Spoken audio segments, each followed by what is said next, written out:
Hello everybody, Gilligan Kruger 0829 here with another movie series review.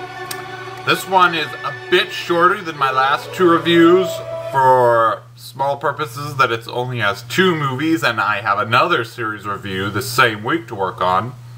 But this one is, in fact, of the Kung Fu Panda series, which it's going to be a series come tomorrow, May 26th, so I decided to look over the first one.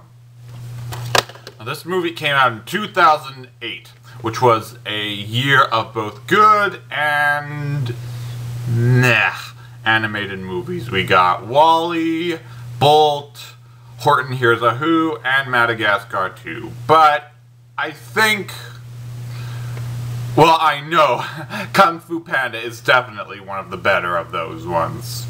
I would maybe even say it's the best. But there's quite a lot to cover, so let's get right into it. So, Kung Fu Panda starts with an animated action sequence. And it's kind of interesting. I like the art they do in this scene because it looks like a Chinese wall drawing that you'd see in museums or such. But this is telling us, from a narrator's standpoint, about this warrior who was greater than all warriors that have ever lived. So great by chance that this is a very quote from the movie, he could defeat enemies with his awesomeness alone. But we don't get too long to settle in on that because we find out this whole sequence is the dream of our main character. His name is Po. He's a giant panda voiced by Jack Black, and he lives in his father's noodle shop. His father is a duck. Not entirely sure how that works, but the father is a loving character, for the most part, who's voiced here by James Hong. Now, Po pretends to be into this whole noodle business, but in truth, as the dream suggested, he really wants to be a kung fu legend. And he's basically a kung fu nerd, if I'll have you say it. He's got action figures, he's got storybooks, everything. Some things I'm not even sure if they existed in ancient China, but he's got them.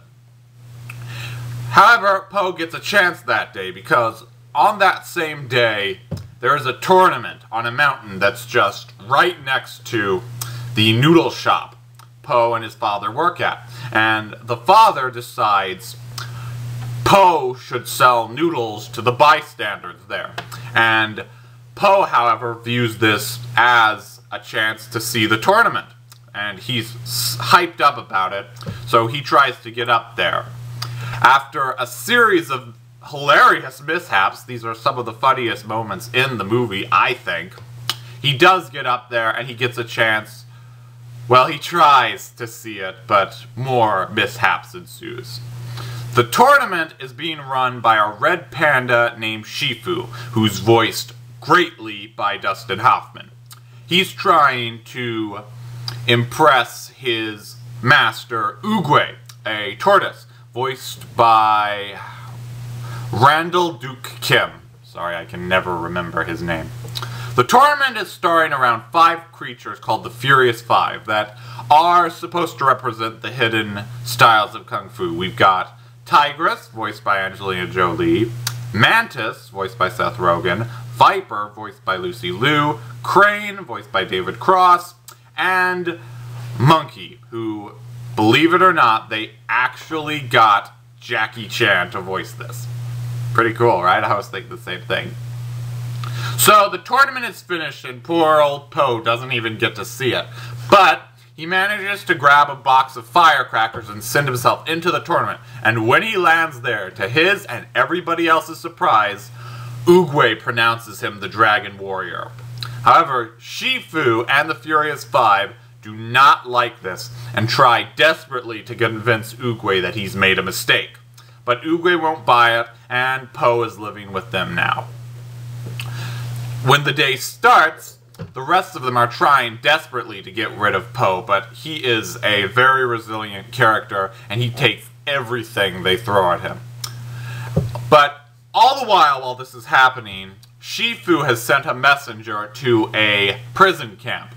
because Oogway had a prediction that Tai Lung, a deadly snow leopard kung fu warrior, voiced here by Ian McShane, is going to escape and wreak havoc to the valley they live in.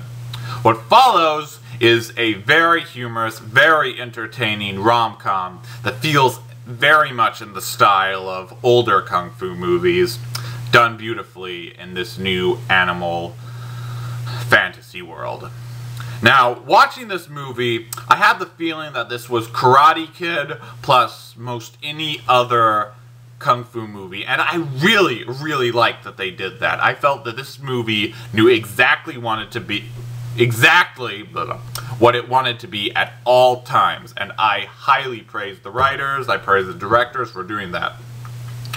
I think this is one of the few movies I've seen, excuse me, which knows when to be serious and when not to be serious, and I also give it points for that. I really like the voices here. I think Dustin Hoffman, Jack Black, James Hong, all of them are really good for this movie. Unlike earlier animated films, like, say, Horton Hears a Who of this same year, and in that movie I thought it was... I'm sorry, I'm stuttering today. It felt so much about the celebrity actors, it was almost painful to watch it. This one feels like it really centers around them. Like, everyone was cast perfectly. Like, maybe it's just because I liked it so much, but I don't think you could have gotten any better casting than this. I also want to comment on the action scenes, which are surprisingly good. I was very... almost, I'll say, blown away by these, because there's one scene in which Tai Lung is trying to escape, and that's really cool. It has this kind of Matrix-ish feel to it, and again, I have to praise the writers, directors, and more so the animators in this, because it was so well done. And I couldn't have gotten it better. There were explosives, there were rocks falling, there were high leaps. But this movie is also really good in its entertainment scenes. Like, there's one, my favorite scene in the movie, is where Shifu and Po are fighting over a roll. And they're jumping through trees, leaping over valleys, and I really thought it was both hilarious and entertaining. This movie, I'm constantly brought back to the fact that it knows exactly what it's trying to parody, and that's old kung fu movies. It knows it's not always supposed to be a serious film, and I can't even begin to say what I liked about this movie. I loved so much of it. The scenes were funny, the animation was gorgeous, and all the characters I thought were voiced perfectly. Now, the one small problem I had with this movie did come in its characters, which primarily this is aimed at the members of the Furious Five. I sometimes thought they were a little bit underdeveloped. I was a bit disappointed in the character of Monkey, who is the one voiced by Jackie Chan, because I was expecting a little bit more from him, because who doesn't love Jackie Chan? Let's face facts. Even after some of his weaker movies, I won't point fingers or name names, he's still such a wonderful actor. Even with his age showing, he's both funny and action-packed, and he does all of his stunts, as we all know. But I was really looking forward to that, and that kind of disappointed me. I'm a bit saddened. Hopefully he has more dialogue in the sequel, but it's a small problem. Really, it's not much to strike this movie out for. It's just it's really more of my own personal preference, because there was so much I loved about this movie. Again, I know I'm kind of repeating points, but I loved the animation, the voices were perfect, and it knew exactly what mood it had to set, and it did that perfectly. So, with all that considering, I'm going to give Kung Fu Panda the highest rating I've given a movie since, I think, the first Scream movie, and that's 4.5 stars out of 5. I recommend this to everybody. If you like animated movies, if you like kung fu movies, even if you like mock kung fu movies, I definitely think you'll enjoy this, and I'm really hoping the sequel tomorrow impresses me the same. You can find all my movie reviews on my YouTube channel. If you have a movie you'd like me to review, comment on this video or on my channel itself. Until next time, peace. Everybody is